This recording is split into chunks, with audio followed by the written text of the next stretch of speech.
Hey, welcome back to Fat Mama Physics! This is 4.2 of your algebra series for solving basic algebra equations. So definitely, if you're in my Math 9 class, this is applicable to you. This is section 2. We're going to be solving a little bit harder algebraic equations that we've dealt with in the last video. And like I promised, I will always start off the first video of the section with one of my board games. This one I really like. It's called Nexus Ops. Let's see if we position it so you can see it. That's the board game cover. I hope it's not so blurry. Okay. And so a little bit about this game. It's how many players? It's about 4 players, I believe. And what you have is you have a set of units. So you have this bag here. I just put it. You have this bag of units, and you try to, of course, you try to summon on your board.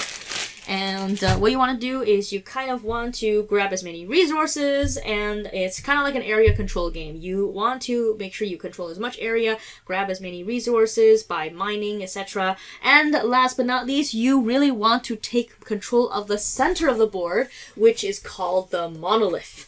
So if you kind of can see the board game, I don't actually have the board. The board is composed of all these tiles, so you have to piece it together. But if you see the back of the board, you can kind of see the middle. There's a drag in the middle. That's a monolith. And of course, if you take control of the monolith, you can do all sorts. You can wreak havoc on the rest of the board game.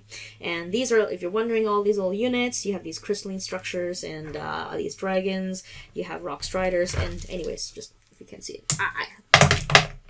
Okay. I just lost a piece. One sec.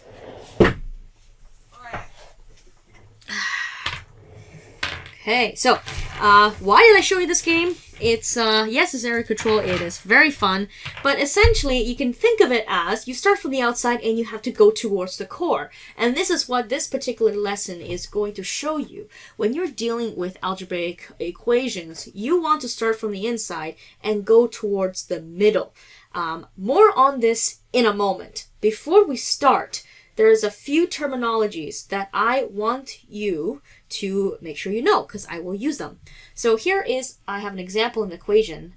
You just have to forget about the other side being a y as a second variable, but you know, there's other things we can talk about. Okay. The first one is this little guy over here, 2.5, okay?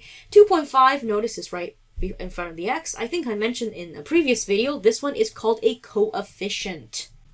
What a coefficient is, it's a number multiplying the number or the variable, whatever that is, in front of it. So it means multiplication, okay? The other thing that you might see here is the 10. This 10 over here, notice it's kind of by itself. It's just a single number. It doesn't have any variables attached. We call this a constant, okay? The most important word that I need you to know, especially for this particular lesson, is a term. You might be wondering, what is a term? Yes, we've dealt with it in the polynomial section. What that is essentially a collection of numbers and variables together, separated by positive and negative signs, separated by pluses and minuses. So for example, on this side of the equation, I have 2.5x, that's a term. They're clustered together. They're separated by this positive, this addition sign.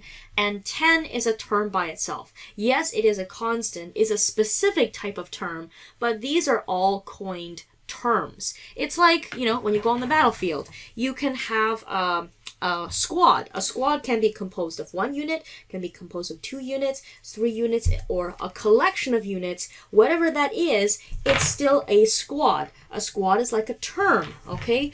And that's the important term I need you to know for this particular lesson, okay? So you saw this picture, peeling of the onion, and you might be wondering, what is she talking about? And that has to do with the most important thing that I need you to make sure you learn out of this lesson and apply it every single time. And which is that when you always always, always, always, always, always, always, you always first have to get the term containing your variable to one side of the equation first. You have to isolate the term.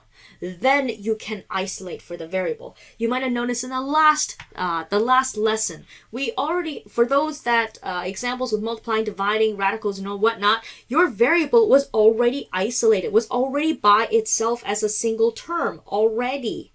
And all you had to do is get rid of the coefficients.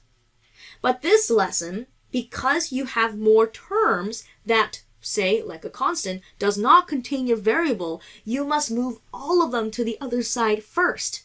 You have to get rid of all the other terms before you deal with the term containing your variable. And this is what I mean by peeling an onion. You have to get rid of the outside layers first before you get to the juicy inside of your onion containing your unknown. And I have a little thing to model that. I here have it's kind of like your Russian doll. Can you see my Russian doll? Yes, you can see my Russian doll. So it's like this same idea. You have to get rid of all of the terms on the outside first that don't contain your variable. So I'm going to take my Russian doll apart. I get rid of the outer layer. I get to my inner layers. Okay, I get rid of all the layers first, and then I can get to my unknown here. Okay, haha, I have this little crystalline structure from the board game that I have. That's your unknown for today. It's my favorite piece because he can teleport on the board. Very awesome. Anyhow, sorry, side note. But that's the idea of peeling an onion. You really want to make sure that you are getting rid of all those other terms first. Okay, enough of this descriptive, imaginary stuff. Let's actually show you what that looks like mathematically, okay? Let's start with example 1. Example 1, take a look at it. Notice we have the variable here. It's the d, okay? And then you might notice that it has a few terms on this side of the equation. You have this term containing your variable, and you have this 3.2 term, which you subtract. So again, we got to peel the onion. Okay, we got to get rid of all the other terms, the outside terms first. So I'm going to get rid of this minus 3.2 first before I deal with my coefficient 4.5. So my first step is to deal with all the other terms. To get rid of the 3.2, I have to add it to both sides of the equation. Get used to bracketing both sides of the equation when you're doing this. So that goes away. Then I get 4.5d is equal to, okay, what's negative 8.5 plus 3.2? That is going to be 3 and the 15th, negative 15.3. Oh, oops, don't do that. Okay, so now I have the inside of my onion, okay? To get to the very core, which is isolating for your unknown, then you can get rid of the coefficient, okay? So now we're going to get rid of this coefficient, and to do that, we're going to divide this by 4.5 on both sides of the equation, because 4.5 times d is multiplying, opposite of that is to divide. That gets rid of the 4.5. I am now left with d is equal to negative 15.3 divided by 4.5, which I'm going to put in my calculator. I didn't put in a negative sign because I got a little bit lazy. I know my answer is going to be negative anyways, and I get 3.4. Don't forget, it is negative 3.4, and that is my answer, okay? Notice, again, peeling the onion. All right, now it's your turn to peel the onion for example 2. Good time to pause the video. Okay, and now I'm going to show you the solutions. And again, notice I identify my term with the variable. 3b is my term. I'm going to move minus 12.5 to the other side. To do that, I need to add 12.5 here on this side of the equation. I'm also going to add 12.5 to this side of my equation, and allowing me to cancel the 12.5 on the original side of the equation. I then get 3b is equal to 10.5 plus 12.5 is going to be 23. Okay, I get 23 is equal to 3b. Now the outside part of the onion is gone. I can then go and peel the core, go to the core. Now I'm going to divide both. To do that, I'm going to divide both sides by 3, and I get b is equal to, what is 23 divided by 3? That is 7.666. I can easily represent that with a repeated sign as a bar on the top. And of course, if you like to read this very nicely from left to right, sure, go ahead. Write it like that. Okay, so that is how you would peel the onion. Okay, now we have some more harder examples. We're gonna do one more example or a set of examples in this video, and then I'm going to relay the rest to the second video. Okay, so I'm gonna do 3, you do 4. All right, so we're gonna solve for r over 4. Well, that's just whatever. That's just in fraction form, but everything is still the same. You still have to peel the onion. The first thing you got to do is we got to get rid of this 3 term by subtracting 3 on both sides of the equation. Then I get r over 4 is equal to 7.2 minus 3. What is 7.2 minus 3? This is 4.2. Okay, I get 4.2. Then I can get to my variable. To do that, I need to multiply both sides of my equation by 4, because if I divide by 4, the opposite is to multiply. And as a result, I get r is equal to 4.2 times 4 is 8 here and 16. 16.8 if I did my mental math right. Okay, so that's it. It's peeling the onion. Time for you to try peeling the onion for example 4. Let's go. Okay, and good time to pause video. Okay, then I will do example 4 with us together.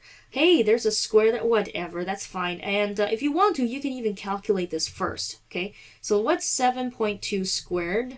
7.2 times 7.2, sure, let's just do that quickly. Whoops, that's not what it is. 7.2 squared, let's try that again. 51.84. Okay, now I am going to then peel my onion, and to do that, I'm going to isolate, get rid of this 3 minus 3 term by adding 3 to both sides of the equation.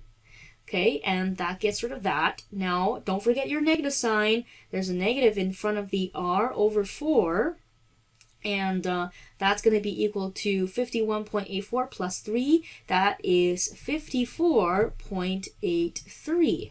Okay, now this is a similar case where I need to then isolate for my r term, and again by multiplying both sides by 4. But you know what? Because this negative sign up here is exactly the same thing as if I put my negative sign down here on the bottom of my fraction, why don't I just multiply both sides by -4 and get rid of the negative sign, right? Sure, let's do that. So I'm going to multiply by -4 just to get rid of that negative sign, because negatives are annoying, right? So that cancels that out. I get r is equal to 54.83 times -4. Let's put that in our calculator. Oh, let's add 3 to that. So we get that. And 1 second, I recorded this wrong. This should be 84. Okay, let's do multiply by -4. We get -219.36. -219.36. And that is my final answer. Okay, that hopefully wasn't too bad. Remember, you gotta peel your onion to get to the juicy inside of your core. I thank you for watching. Please tune in for more examples below. Fat Mama Physics signing out.